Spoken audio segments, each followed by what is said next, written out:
Got too much pressure on the line.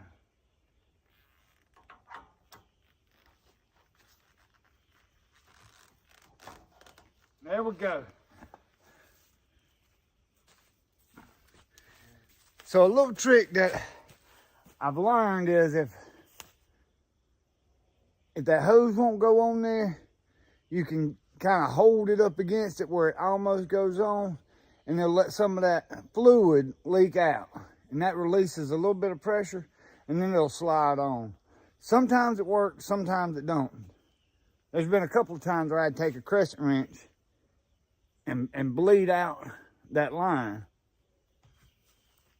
But not this time. All right, we hooked up. Let's go to work.